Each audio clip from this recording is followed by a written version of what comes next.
বাবা-মা ছাড়াই যুক্তরাষ্ট্রে প্রবেশ করেছে এমন লাখো অবৈধ অভিবাসী শিশুকে খুঁজে বের করতে নির্দেশ দিয়েছেন ট্রাম্প।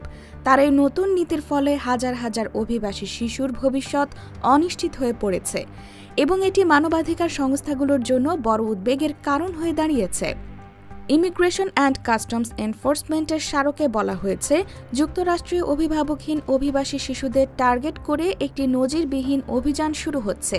এতে 4টি ধাপের বাস্তবায়ন উল্লেখ করা হয়েছে, যার পরিকল্পনা ধাপ শুরু হয়েছে 27 জানুয়ারি থেকে, যদিও বাস্তবায়নের সুনির্দিষ্ট তারিখ জানানো হয়নি। সরকারি তথ্য অনুযায়ী 2019 সাল থেকে 6 লাখেরও বেশি অভিভাবকহীন শিশু যুক্তরাষ্ট্র মেক্সিকো সীমান্ত অতিক্রম করেছে।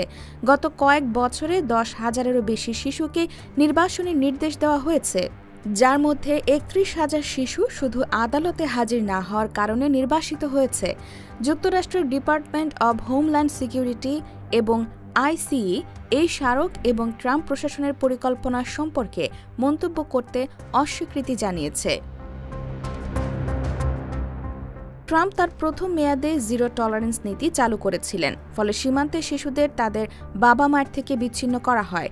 শিশুদের অফিস অফ রিফিউজি রিসেটেলমেন্টের তত্ত্বাবধানে রাখা হয় যখন তাদের বাবা-মাকে আটক বা নির্বাসিত করা হয়। এই পরিবার বিচ্ছিন্নকরণ নীতির কারণে ব্যাপক আন্তর্জাতিক সমালোচনা হয়। 2018 সালে ট্রাম্প প্রশাসন এটি বন্ধ করতে বাধ্য হয়, তবে এখনও 1000-এর বেশি শিশু তাদের পরিবার থেকে বিচ্ছিন্ন রয়ে গেছে বলে জানিয়েছেন আমেরিকান সিভিল লিবার্টিজ ইউনিয়নের প্রধান আইনজীবী লি গেলারন্ট।